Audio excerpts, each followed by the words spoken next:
also really enjoyed math and physics and had this idea in my head that I had to do something useful for the world and therefore I was going to become an engineer, even though secretly that wasn't really what I wanted to do. But I didn't let myself listen to that part of my brain.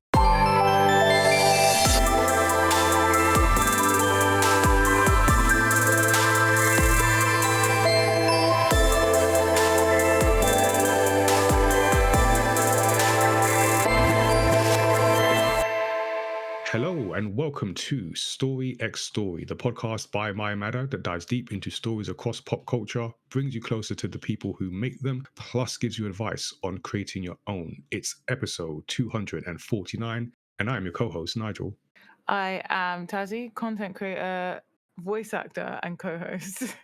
And for our behind the story episodes, we like to talk to creative professionals and practitioners across industries to unpack the journey. And today we're going to hear the story behind comic and zine maker, illustrator, and event organizer, Mereida Fajardo. Mereida, welcome to the show. How's it going?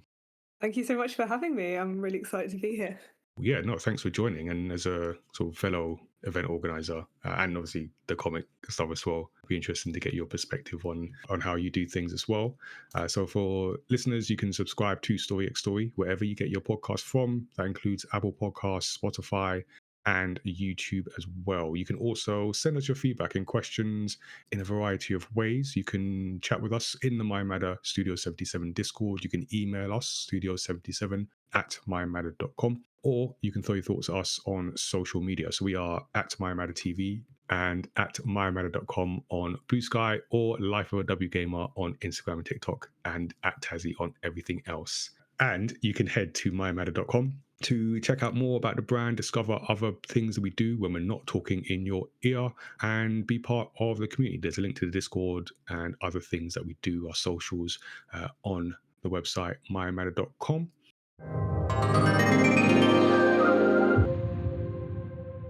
So next up on mayamada is the Do I Look Like a Gamer campaign, which is our initiative that is out to show that anyone can play games or make games and everyone can win. So this is our yearly campaign showcasing 40 players and makers who prove that very fact. So we like to capture and celebrate the diversity that does exist, even though there is not enough of it, but there's some of it. So we like to show that to help inspire the next generation of talent. So whether you're just discovering games or you've been playing for years, you can get involved. We've got different activities, events, help us push for more inclusive games culture and industry. And to get started, we have the campaign launch for the 2026 Do I Look Like a Gamer campaign happening on Saturday, the 16th of May. So the launch live stream will introduce the 5th year of the Do I Look Like a Gamer campaign. I'll feature Tazziii, myself, discussing campaign story, the goals, plans for 2026 and how you can get involved. And we'll be having conversations with various people who have been part of the campaign this year, previous years, and collaborators as well. So we'll be talking about that to them, talking about careers in games, game design, networking, indie dev spotlights as well, and ways for the community to get involved. And this will be streamed live on Twitch and YouTube from 1 p.m. BST. Do the conversions in your local time zone. You can also join the Studio 77 community on Discord and be part of that campaign journey as well. So more to come on the brand at the end, but now let's find out more about our guest. Mereida is a Bristol-based comic and zine maker and illustrator who experiments with comics language, folding formats, and tactile reading experiences, drawing inspiration from real-life stories, histories, landscapes, and technology. And when not making comics, she's also an arts facilitator and co-founder and organizer of Zinezilla, a comic illustration and zine festival in Bristol. So listeners of the podcast and those who just generally follow mayamada will hopefully know that creativity is very important to us. But for our first question, Mereida, what does creativity mean to you? Big question, but Yeah. but I guess for me it's a way of connecting with the world and kind of processing what I see around me and the way I experience the world. I feel like there's a real spectrum for the reasons that people create and make art. And some people do it really just for themselves, and they would keep making if no one was looking, whereas other people, it's very much like, for me, I would only ever make something if I think other people are going to see it. And I used to think that kind of made me like a fake artist, or that what I was doing wasn't real, because it felt like a performance. But I just took for me to accept that that's my way of communicating with the world, to kind of be okay with it. Yeah, that's an interesting distinction, actually, that sort of keeping it to yourself and sharing it. I feel, yeah, as creativity is part of that is expression, right? So it makes sense that you'd want to share it. But yeah, I guess there's different ways to do it. And we get a different answer from everyone we are. So yeah, nice to hear your perspective on it. So we'll dive into events a bit later, like properly. But I do know you have an event coming up in September, and just interested to know like where you are with that, because I know these things take months and months of planning in the work. So where are you at with that? That is a really good question. So our event, it's the next Zinezilla. It's the fifth one we've done, or we are doing, taking place on Saturday, 12th of September in Bristol. And we are currently at the point of going through applications. So we opened applications for tables and exhibitors for like the last month, and they've just closed. So we've received a really overwhelming but exciting number of applications, and now we get to look at everyone's work. And it's both the hardest job and one of the most exciting. And yeah, and we're also kind of working on the visual design of the event, posters, and what it's going to look like. So we've got a venue, and some of the infrastructure is already in there. So now we get to do the exciting stuff, the creative stuff. Nice. Yeah. We'll definitely come back to that because, yeah, again, events are always interesting to hear about behind the scenes. So we'll come back. But I want to get a sense of like your journey. So can you tell us about your early days? Like where did you grow up, and when did you realize like comics illustration were the medium that you wanted to tell stories in? So I grew up in London, and I read a lot of Asterix as a kid, but I actually didn't really read any other Oh yeah. comics. Okay. Yeah, Was it Asterix and Asterix and Obelix? Obelix, so Yeah. good. Yeah. But I was a big reader as a kid, but always just prose books. And I remember also I wasn't into like superhero movies or anything like that. And I remember my friend one day sitting me down and telling me that I had to watch The Dark Knight, and I was really like, oh no, that's not my kind of thing. But they sat me down and forced me to watch it, and honestly, it kind of blew my mind. And Yeah. from That's that point, good. I was like, oh god, I need to read comics. So I went out and I found some Batman comics, and it didn't really click, but there was something about the visual language that grabbed me immediately. I was about 15 at this point, and from there I started looking at other big two DC Marvel comics, and then found my way to Image and more creator owned stories, and other genres and settings. And then from there I discovered the world of graphic novels and indie comics. I started reading Avery Hill books and that kind of thing. And then so I really had this kind of roundabout way of going through all the different, yeah, like genres and publishing styles of comics, until I found my way to indie comics. And that process did take a couple years in a way, but it was a really good crash course in comics, in the different things that comics can do and the different stories people choose to tell through comics. And then the changed my life, to be really dramatic about it, was I lived in South London, and I found a flyer for Catford Comic and Zine Fair, Mm. which was a tiny comics zine fair that was upstairs at a pub in Catford. And I didn't know anything about indie publishing. Like at this point, I'd read a lot of comics, and I had the secret desire to make comics, but I thought there were so many barriers to entry. I thought you had to be a really good writer or be a really accomplished artist and be able to draw people convincingly. I thought you had to be all that in order to make comics, and I thought only when you were already that good could you begin to make comics. And I just stumbled across this flyer and turned up to Captain Comic and Zine Fair, and suddenly I was surrounded by all sorts of different people who were just making comics, and people who had no formal art education, people who drew in stick figures, people who, there were so many different approaches, and everything was kind of printed by hand and hand bound. And suddenly I realized, like, anyone can make comics. It doesn't matter what your drawing or writing ability or style is. It doesn't, like, all you really need is your paper and pen, maybe a photocopier if you want to make copies and sell them. And yeah, at that day, it just blew my mind. And I even met people at that event who I'm still friends with now. Hmm. It was so inspiring, and I I bought a few different comics, and a year later they had another Catford Comic and Zine Fair, and at that point I'd made my first comic. It was one of those 8-page zines where you take a piece of paper, you cut a slit in the middle, and you fold it down into a little Oh yeah, zine. yeah, Yeah, yeah. yeah, yeah. We just did that with a group of young people a couple weeks ago. Yeah, it's fantastic. It's Yeah. I use that in workshops all the time as well, and I'm always encouraging people to do it because it's one sheet of paper, so it doesn't feel too scary. Once you fold it down, you've basically only got 3 double spreads and a cover and a back cover to fill, so it feels very accessible in a way. And I'd made a comic. It was just pen on paper, and they had a communal table at Catford Comic and Zine Fair where I brought some copies to put on the communal table, and I came back at the end of the event and I'd sold one copy, and it was an amazing feeling. I was like, wow, someone bought my comic. That's crazy. So I'm so grateful to that event and that community for opening my eyes to what was possible. And what was really nice as well at that event, I met Joe Stone and some other people who attended Whip Comics, and that's how I discovered Whip and how I found my way to Whip. Okay, that sounds quite. I was going to say lucky. No, that's not the right word. But that sounds like a sort of fortunate in terms of like being introduced through the Dark Knight, which is not a bad introduction to the world of comics. I'd say it's like that's definitely one of my favorites. I'd say it's arguably the best, still the best Yeah. comic book film. And does that mean that you took an informal route to learning the craft, or was there a formal education behind the work that you do? Definitely informal, I think. But, I think reading widely is, one of the best educations you can have.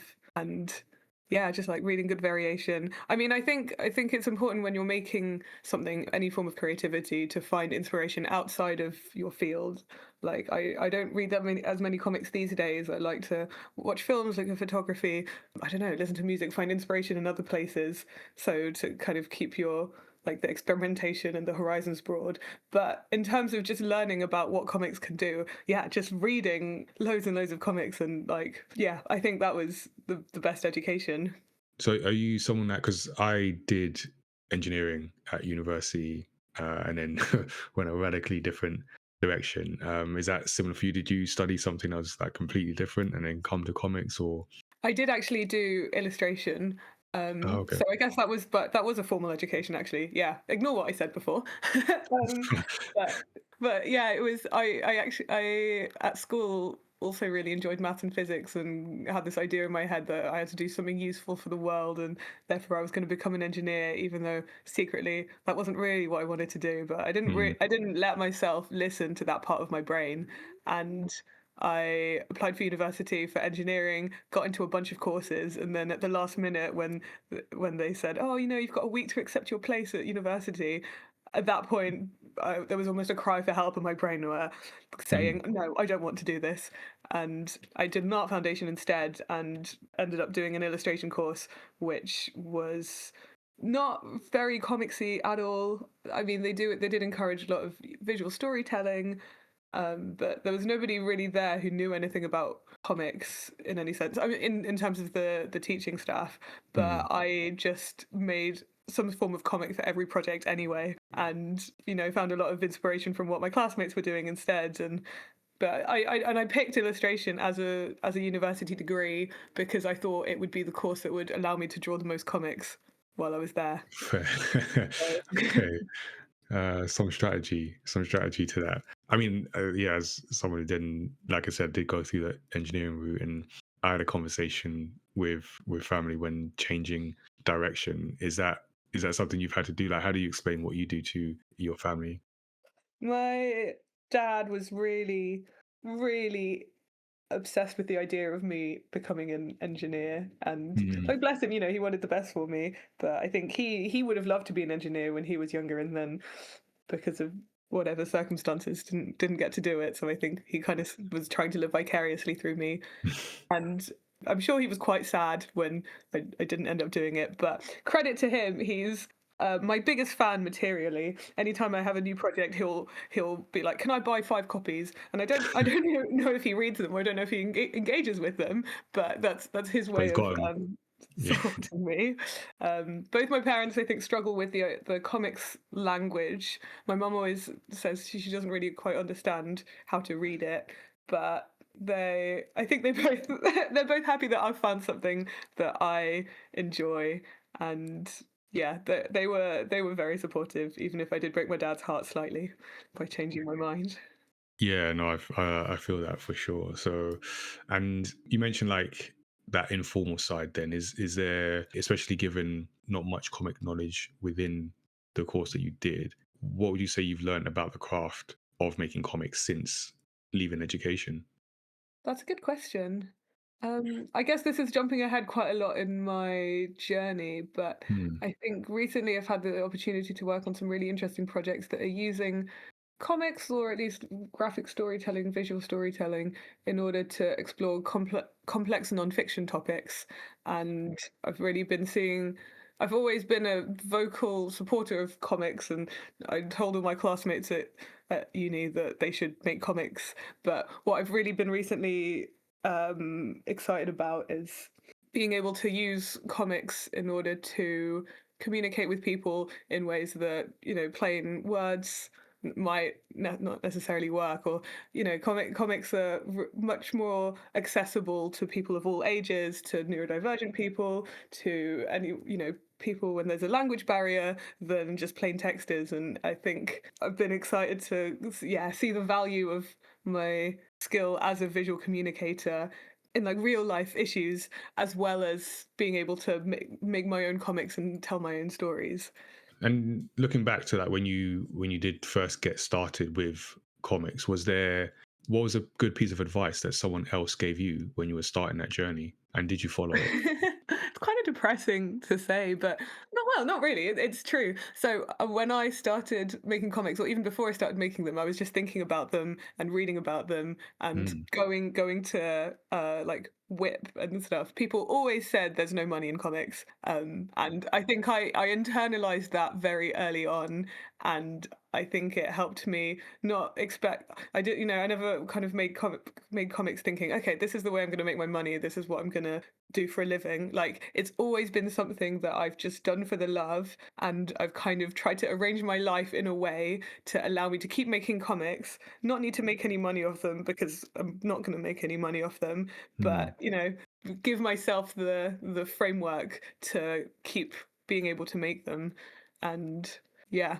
But yeah, because I after going to Catford Comic and Zine Fair, and then discovering Whip, it was such an amazing community, because it's they described it as like a support group for people who make comics. But what was really nice was that you didn't have to have made any comics in order to go. They invited everyone, and so I went along having never made a comic, and got to meet all these people who were at completely different stages of their journey. But that was the first time in my life I was around other people who even read comics. Like, when I was like as a Wow. teenager discovering this world of comics, I didn't really know anyone who was into comics, and I didn't have anyone else to talk about it with, or to ask advice from. And suddenly having a place to go, and a community who could tell me, oh, I think that these 2 panels that you've put next to each other aren't working for this reason. I was like, oh, okay, great. Mm. And yeah, having people say, there's no money in comics, but we're all still here because we love it.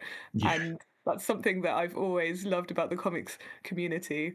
It feels like one of the few places that capitalism hasn't been able to touch. Yeah, I get that. I get that. I feel like it's a similar thing for us, although you probably learned it a bit earlier in your journey than we did that. We didn't make money off comics, but then leveraged that to do other things, and that, like, unless you're Marvel and DC apparently, and I guess Image as well. But no, I think that's a good reminder of sort of the why of doing something, and yeah, and how to keep going with that. And do you want to because we've had many members from WIP before. Do you want to explain what that is? And you talked about the community and of it, and I know they do like the anthology series each time. Have you taken part in those?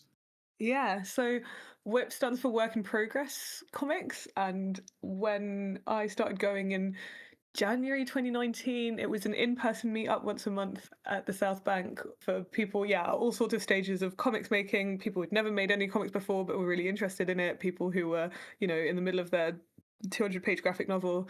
And every year, and they're still doing it to this day, which is beautiful.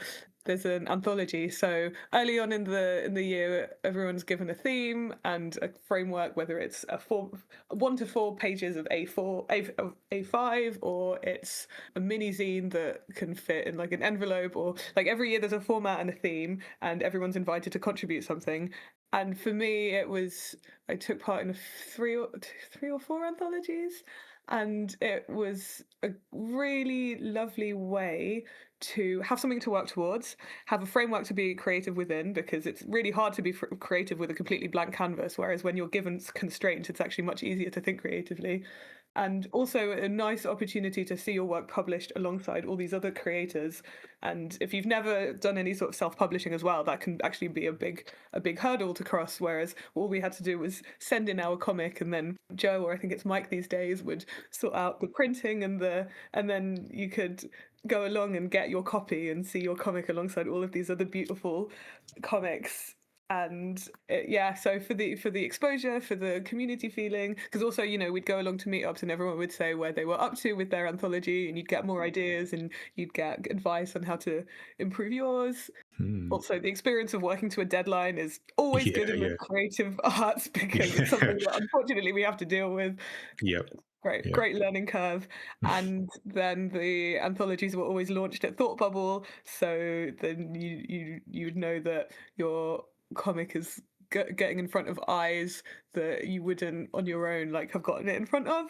Mm. Just a really special experience, and that's something that we've tried to carry through with our event now. So we've done a Zinezilla anthology for the last 2 years, and we'll be doing one again this year.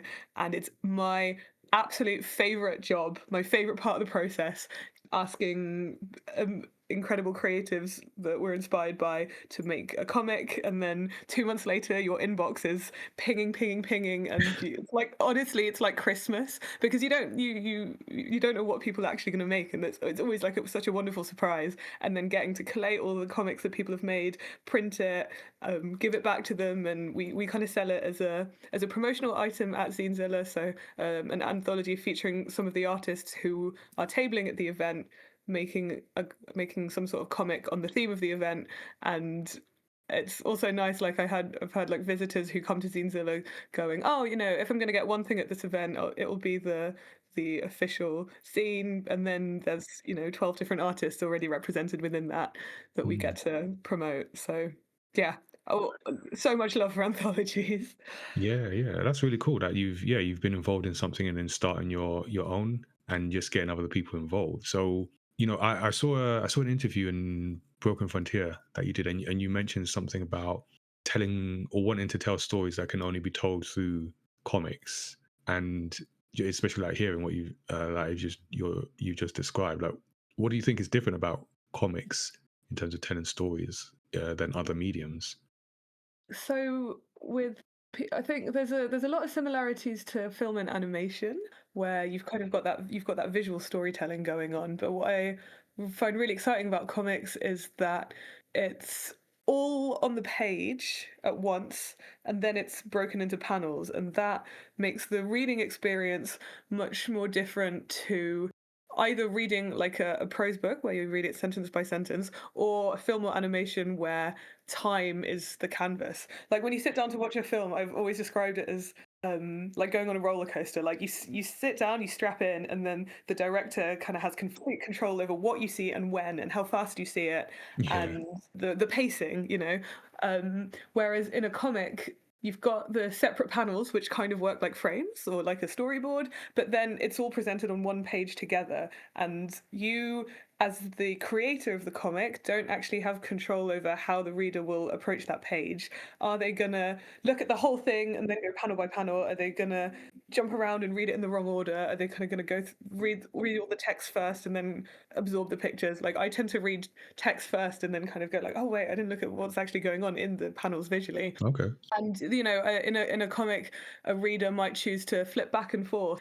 So on the one hand, I find the pacing aspect really interesting, and it's something that you, as a comic creator, on one hand don't have a lot of control over, but then there's so many different tricks and things that people use in order to guide the reader. And then the other thing I guess that happens is that gap between the panels where you're always choosing what to show, but then also choosing what to omit. And this Mm. is something that Scott I got from Scott McCloud. He talks Ah, about this yes, in yeah. Understanding Comics, but this idea of what happens in the gutter that's completely in the reader's head, and you can suggest it in a way. But I've always felt that comics are such a collaboration between the reader and the person making the comic, and therefore I think everyone's going to come away with really different experiences and interpretations, and that makes comics so exciting to create and to read. Mm. Yeah, I remember reading that, understanding comics and that, yeah, the gutter, as you say, sort of, and what that does for the medium. That's one of the things that kind of stuck. I mean, that's a great book, and a lot of Hmm. things stuck. But in particular, just having that appreciation for like all the in between bits that you don't show, and how you can use that to like skip time, and the Mm. reader can fill in their own mind what might have happened in that. So it's Hmm. cool. Yeah, yeah, Yeah, and I like just taking a look at your work. I'd say it feels quite experimental. Is that how you would describe the stories you tell? definitely. And I think I'm quite a again, going back to Scott McCloud, I'm quite a formalist. Like my ideas tend to be led by the form and what kind of I'm experimenting with in terms of the comics language itself, instead of being led by the story or the characters. Mm, So I feel like a lot of my comics have been experiments in different ways. Like I like when the physical format reflects what's going on within the comic, and often that involves, the shape of the page reflecting what's mm, going on. Like if you need something to expand outwards, then it will work as a concertina. Whereas when you have a page turn, that has its own impact as in the reading experience. That's a kind of a separation. So how do you use the physical form to impact what's going on within, or how do you use the story and the themes to inform the physical format and the reading experience. It's quite it means that the comics I create are often really hard to reproduce lots of times, because right. they'll be I'll cut them by hand out of big sheets of paper and then fold them together and bind them. And I always come up with an idea and I think, wow, that's a really cool idea for a comic. Yeah, I'm going to make this. And then it comes to preparing for events or comic cons and I'm like, oh no, I have to now remake this the same time like 30 times. So Mm, I've spent a lot of time on my living room floor cutting and folding paper yeah, in I my can lifetime. imagine. Yeah, yeah. And does like the reading format, because like you say, it's experimental, is the different formats will impact the story. Do you find that that throws people off that follow you, that read your comic, other than your mom maybe? Because My mum's always a bit thrown, but yeah. yeah, I think sometimes I think people like, do kind of expect that of my work by now, because I've done it in lots of different ways. But I think if it really works, then it shouldn't necessarily be a problem. I want it to be a little bit of a challenge, but I don't want it to completely ruin the reading experience. Mm, I made one comic called Naglalame, which was about Filipino funeral superstitions, and it looked like a normal kind of book, but then it had like concertina foldouts or a gatefold within it, but it all kind of flowed really well, and so it didn't necessarily interrupt the reading experience at all, and people enjoyed that quite a lot because it was experimental format wise a little bit, but also it made sense and the story was never interrupted.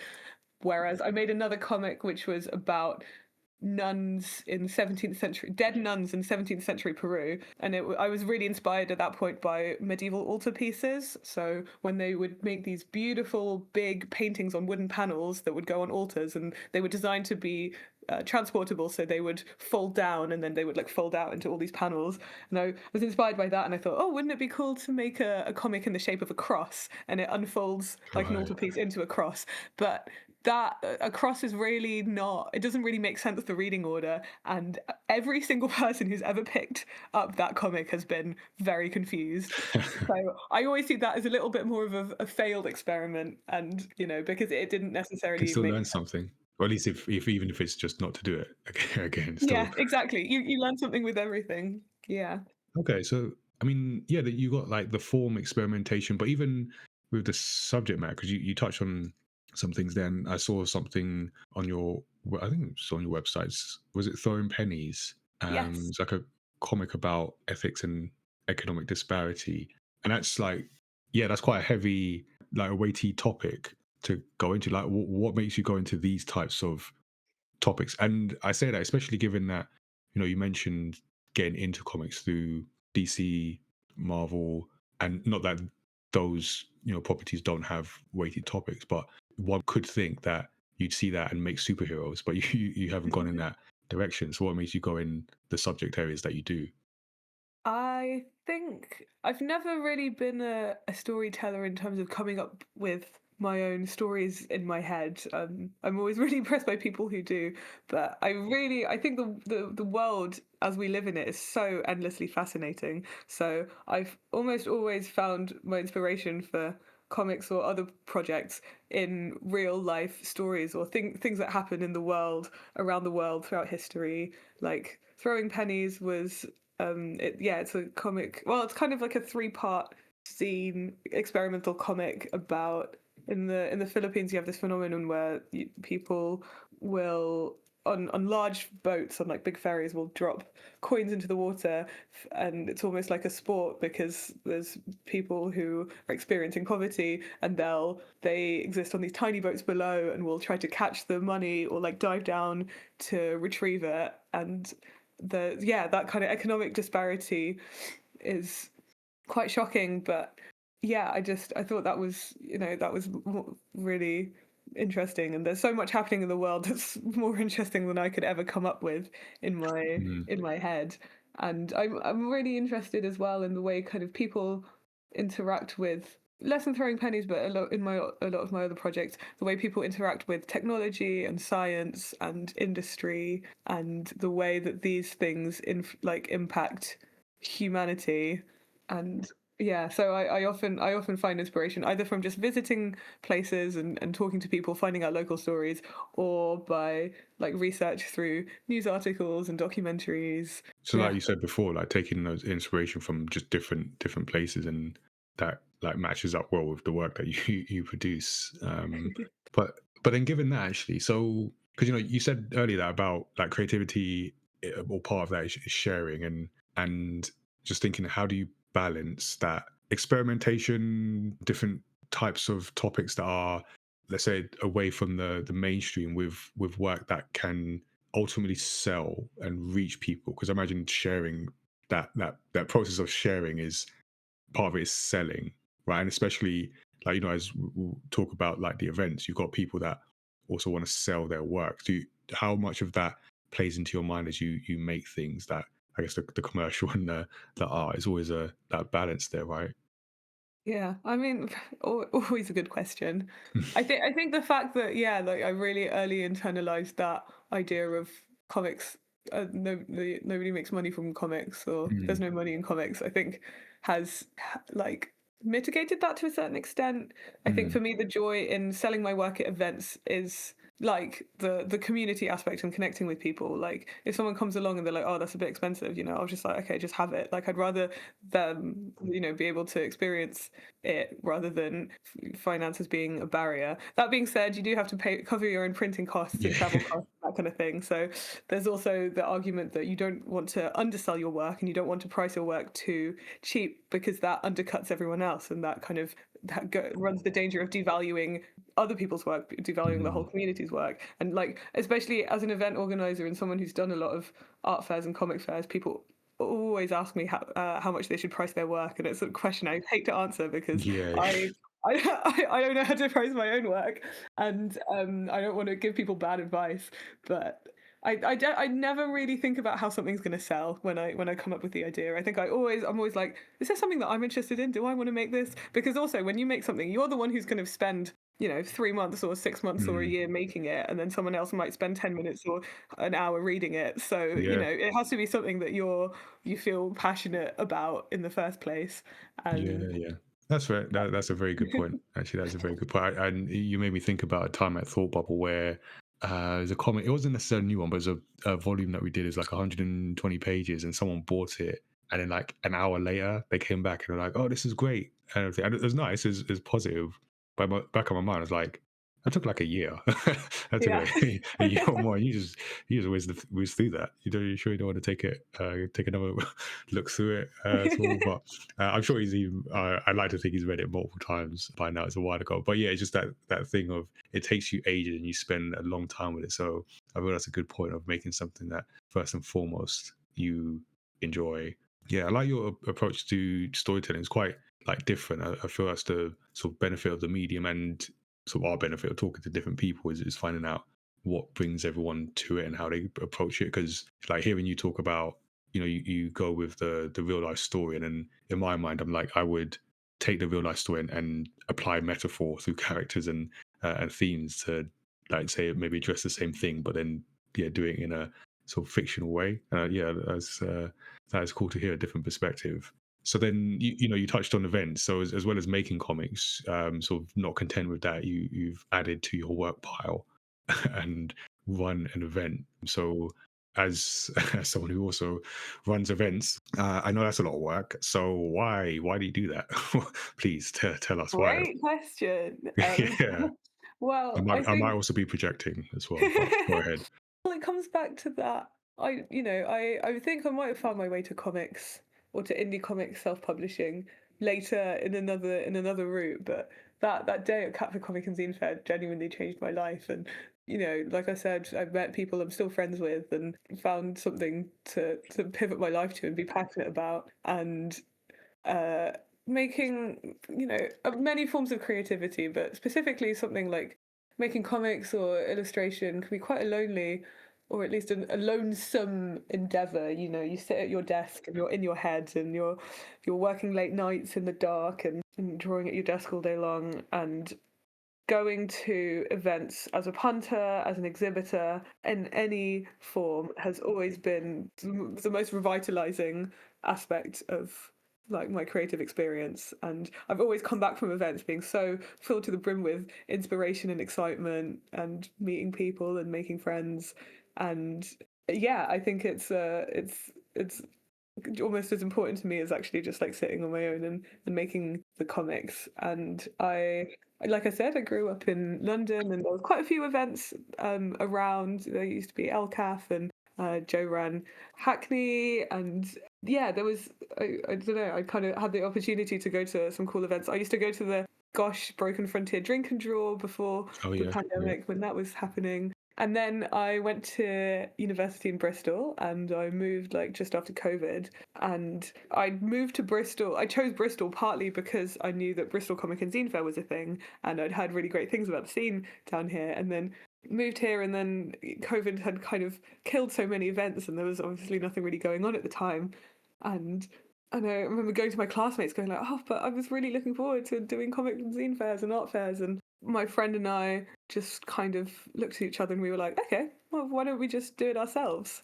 So yeah, that was 2021, and I was with my friend Marcy, and we had no idea what we were doing. We would never, never Yeah. run events before, like completely green. But there was something about having like youth and this blind faith that what we were doing was a good idea and that we'd be able to pull it off. And sometimes I think it's good to be naive about certain things when you're Mm. not, because it means that you just think outside the box and you just try something because what could go wrong, really. And so we just decided to do it. and we were lucky enough to find a really kind venue that hosted us for free, and we basically invited all of our illustration classmates to table. Most of us, I don't think there was, most of us, almost none of us had ever tabled at any sort of art fair before because it had been COVID and everything. So we were all completely new to it, had no idea what we were doing, and did things in a way that I never would do them now. But it was just fun to just try it, and it ended up going really well. I did end up in hospital 2 days later because I was running on so little sleep, and then managed to catch Okay, some kind of wow. mystery illness. I Right. wouldn't recommend that. Don't run Yeah, yourself yeah, down. don't do that. But it just was something that we wanted to do, and we just really had fun with it. Like, we decided we were going to have a silly name and a silly mascot and bright colors, and we had really fun with the branding of it. Because we have a mascot, because we're called Zinezilla, so we have a mascot. He's Gordon the Godzilla, and he wants to bring the joy of zines to the streets of Bristol. So Marcy's mum bought us one of these inflatable dinosaur costumes, and we used that to go flyering. So we printed out all these like beautiful flyers that people had designed for us, and then we stood on the street and gave them out to people and said, "Hey, you should come to our event." And we were just having so much fun with it that we never thought that we shouldn't do it. And that's an ethos that we've continued in the 5 years since. Like, Marcy and I have always said to each other, we're only going to do it if it's fun for us. If it's no longer fun, we won't do it. And the way to keep it fun is, by having fun with the visual identity and the branding. And we've expanded our cast of characters. We've come up with a whole storyline. And like in the second year, we did Zine versus Kong, and we had this King Kong character. And in the third year, we were really obsessed with sharks, so we called it the Megalozine, and we had a Megalodon character. And then by the fourth year, we thought, okay, enough characters. People are going to sort of like lose interest or not be able to keep track. And it's a really nice. So with like the visual branding of it, it's really nice when I've been drawing serious stuff all week to sit down one evening and say, okay, I'm going to draw a post for Zinezilla, and I just have to draw this shark, and she's wearing an eye patch and holding a cocktail. I don't know, all this silly stuff. But like, we've always managed to keep it fun for ourselves to organize, and I think, and I hope that means it's fun for people to come to. Like, I think people can tell that we're having fun with it, and therefore they should too. They should, yeah. And you talked about where you're at with the process early on. What is that timeline of putting on an event like Zinezilla? And I'm interested to know what are the things that you do that people who attend or might see on social media might not appreciate that have to be done or have to be done at this point in time. I guess the process has gotten longer every year. So the first year we did it in the space of 3 months, and the second year in the space of 5 or 6 months, and then ever since then it's kind of been more like 8 or 9 months. I think the two big things are finding a venue and promoting the event. And I think once you find a venue, everything kind of falls into place.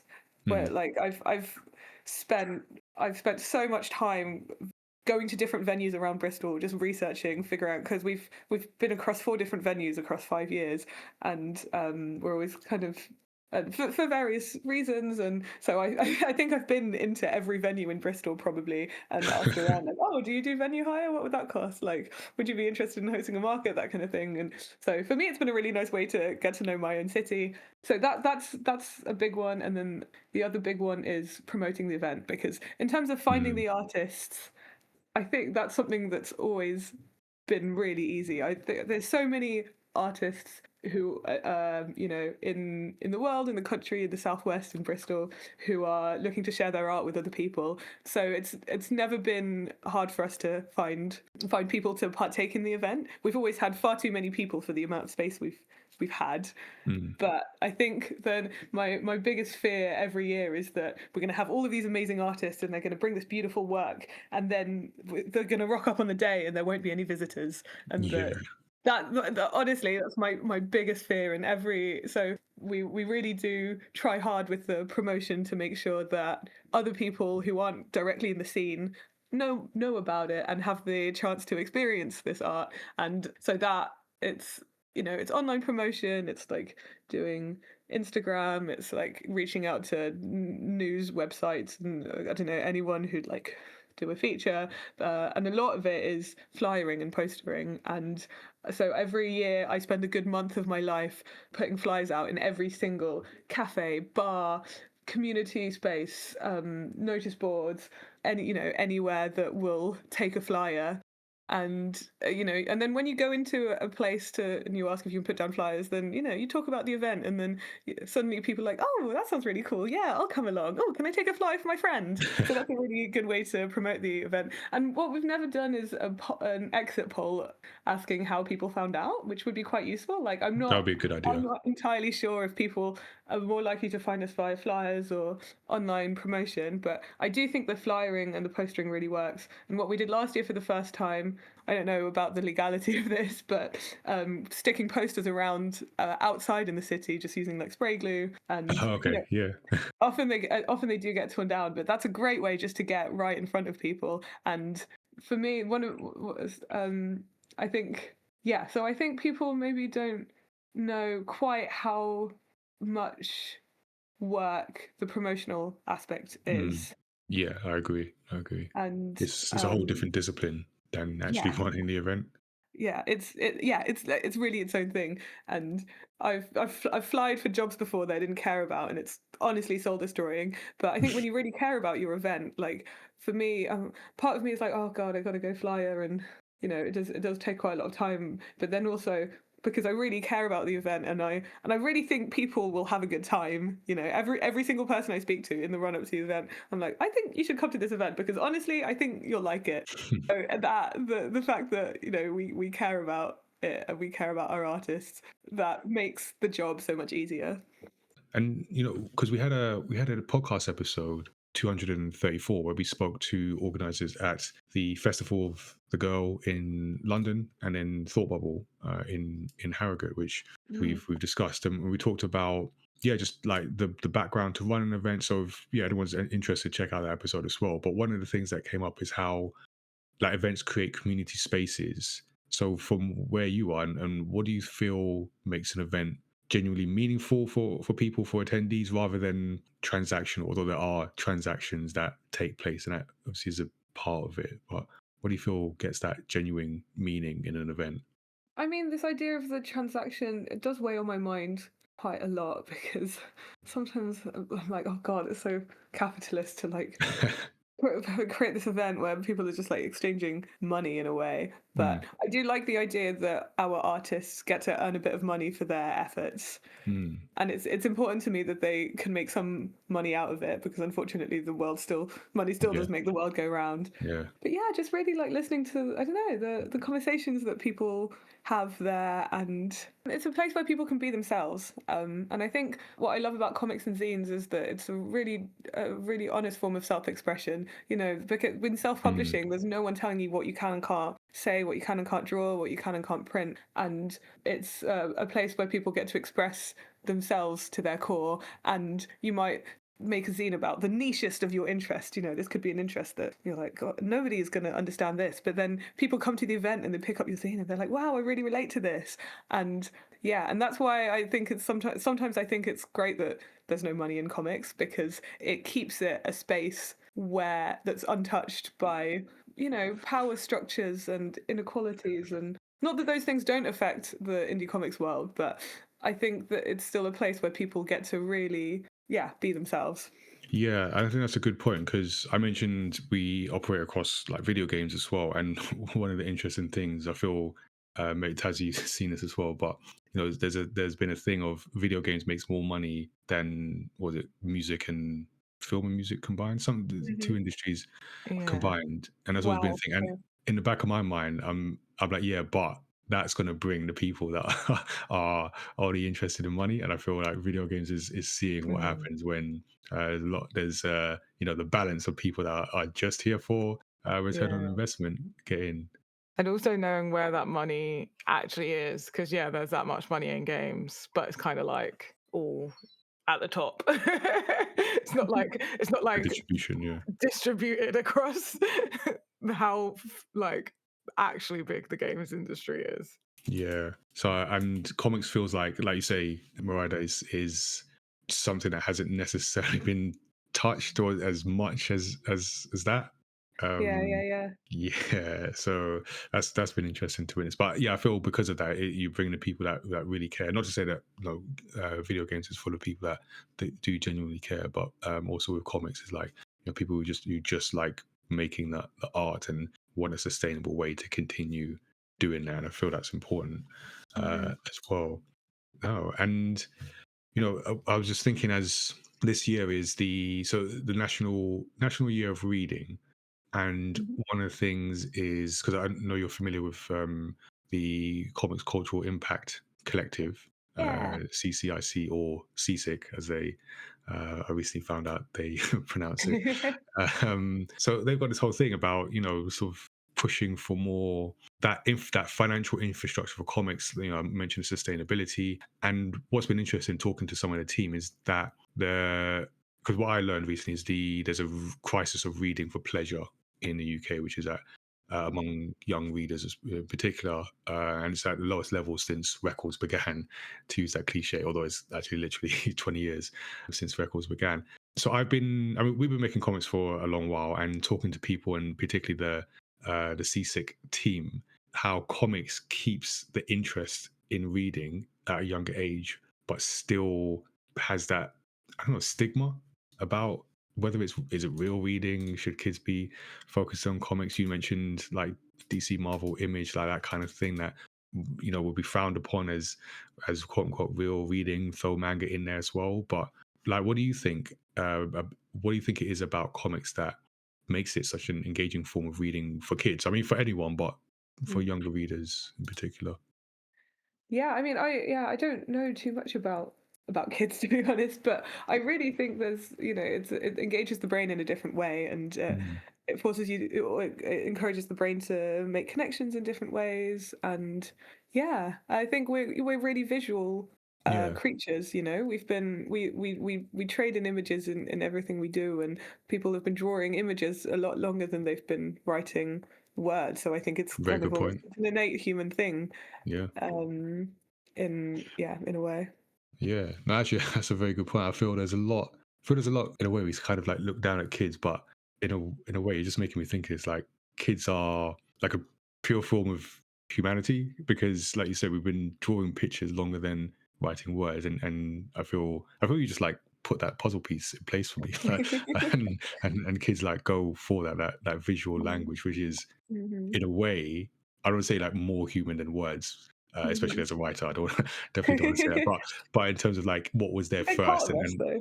yeah, yeah, of course, yeah. So and it makes sense, but yeah, I guess that's what happens with stigma. You kind of ignore that, and Well, this idea of stigma, I think about it a lot because even I interact with people and I say I make comics, and like depending on the type of person, it's definitely changed a lot in the last 5 years. But like people will think, oh, like Batman or like Beano, those are their yeah, only two reference points for comics, and I yeah, do think that's a this country problem. Like yes, for in sure, Europe, it's much more normal for adults to read comics or bande dessinée. In Asia, in the States as well. Like I think that's a particular hang up that Britain hasn't managed to shake yet. And it frustrates me because people some of the general public tend to equate comics with genre when it's yes, medium. it's medium, yeah, And but absolutely, I mean, even in France, they call it the ninth art. It's like the lowest of the art forms, and I think that's stupid to be wow, honest. I hadn't heard Um, that. yeah, but I've seen a lot more people. I mean, I guess I'm thinking about in an art school setting, but I've been kind of doing a bit of teaching on my old illustration course, and every year I see more and more students being making comics and being interested in comics, and there does seem to be a lot more events popping up as well, like little comic cons around the country. So I'm hoping that this groundswell transforms into more people of all ages and all backgrounds engaging with comics in some form. And Seasick is a really big part of that, and I look up to them a lot. Yeah, no, they're doing like really good work, especially on the sort of data collection, which is not something that I've got capacity to do, but Yeah. definitely appreciate. So okay, So then, as we get towards the end, we always like to ask this question of our guests because we feel we're all protagonists in our own story, and every good protagonist has a goal, a vision of success. So for yourself, Marida, what does success look like to you, and are you there yet? Um, I hope I'm not there yet, because what am I going to carry on doing? Fair point. um, Getting to make comics, whether that's earning me money or not. And like at the moment, I've been working on a couple of really cool paid projects where I've gotten to make comics that are like non-fiction based, that are having a purpose and going out into the world. So Mm, I'd love to do more of that. But that gives me less time to work on my own comics. So I'd also mm, like to have the time to work on my own comics. And yeah, so and like I said, I don't think I want it. I don't think I want it to be my financial bread and butter. I don't want to rely on comics to pay my rent. So for me personally, I guess it's just to get to keep making comics. And I think in the bigger picture, like with Zinezilla and with comics in general, people engaging with it as a medium and finding joy and connection in it. I mm. guess that's the soppy way of saying it. Yeah, no, that's good. I feel for events in particular, we were saying before, I think it was before recording. I can't remember what we said off and on, but talking about events, the importance of events for bringing people together, like in the real world. So I thought that's a very important thing that hopefully we're remembering is important as things get more and more digital and more automated. That we are still human, and humans like to meet in person. Oh, that's a massive part of it, and I think that's why I've seen so many new events popping up, and why people really seem to love coming to Zinezilla. Like that having something tangible, having people's faces right in front of you, and you Mm. know, fighting AI one paper zine at a time. I think Yeah. it's a really big part of us as people. So. Mm. No, agreed. All right, so with that, we're going to get into our guest advice. In each interview, we like to ask our guests to give advice for aspiring creative professionals. So we've been talking comics, events as well. So, Marida, what advice do you have for others listening who may want to get into the world of comics, create stories, maybe even do events, and put all that out into the world? I think in terms of comics, I've always said to start small. It's kind of like being an athlete. You have to build up the stamina, build up the muscles. So I've heard a lot of people who have a big graphic novel idea and they're like, oh, I just want to get started and I don't know where to start. And I think starting really small, one-page comic, four-page comic, eight-page comics, making the little zines. And, it's taken, I'm still not at the point where I think I want to make a 200-page graphic novel. So I'm impressed that that's something you've done.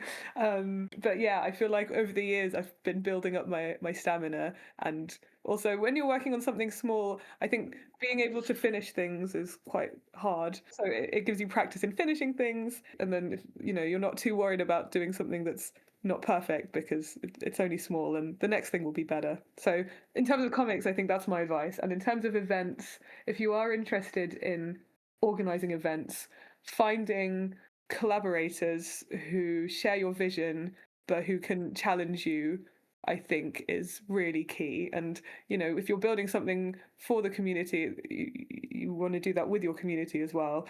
And like I'm really grateful to have found an amazing collaborator in my co-organizer Marcy, and in some ways we really share one brain cell, and Say we one brain cell, not one brain. yeah, we see eye to eye on a lot, but also, and we support each other through things. But then also, when there's questions or things we differ on, I think working with someone else through that makes the event better. Nice. Okay. No, it's all good advice. So hopefully that gets to whoever's listening who needs to hear that. So if you want to give feedback on this interview, let us know what you think, or if you have more questions, jump in our Discord or email us studio77@mayamada.com.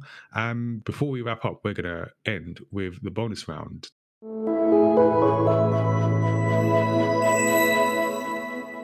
So I'm going to ask a few questions that didn't quite fit in anywhere else slash follow-ups from other things. So since showing your work is such a big part of the creativity for you, how do you then deal with when you're faced with criticism or even hate? Wow. Yeah, that's. I'm not gonna be honest. I feel like I've struggled taking criticism sometimes. I'm glad that I've never experienced hate, especially in relation to my work. So that's not something that I've had to face yet. But I think it's definitely still something I'm working on. And being a studying in the formal sense at university was actually really good for that, because we'd have regular crits and people would point out all the problems with my work, and that did help me grow like a thicker skin. But yeah, it's never easy when you pour your heart and soul into something and then it doesn't really resonate with people. But sometimes when the criticism is constructive, actually that has pushed me to make something that's much better. And I have the problem sometimes where I'll already have a really specific idea of what I'm doing and what I'm making in my head, and I feel very inflexible, and then you talk to someone about it and you realize that it's not really working, and sometimes it's really hard to let go of that initial idea you had because you've already got it all worked out in your head.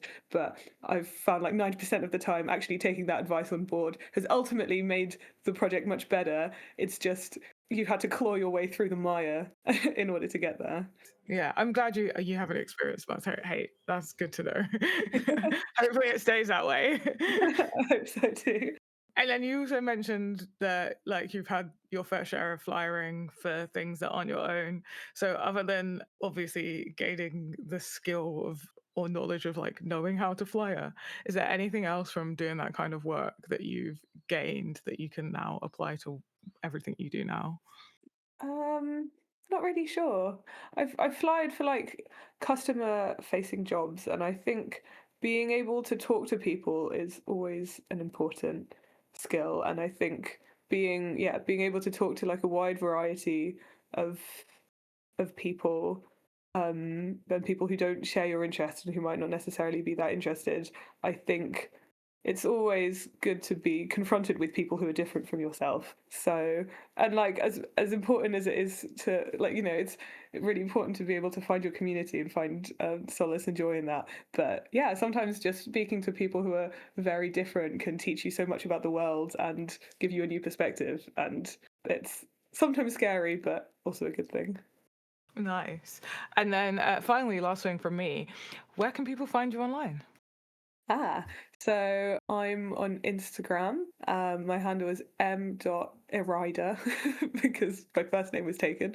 And my website is www.mereida.co.uk. And you can follow Zinezilla on Instagram at zinezilla_Bristol. And we post all our latest updates for our event on there, and details like tickets and program and all the things you can expect from the event. And that will be taking place on Saturday, the 7th of September in Bristol, if anyone wants to come along. Yeah. Sounds good. And yeah, thank you for joining us and giving us some insight into your process for both comics and events as well.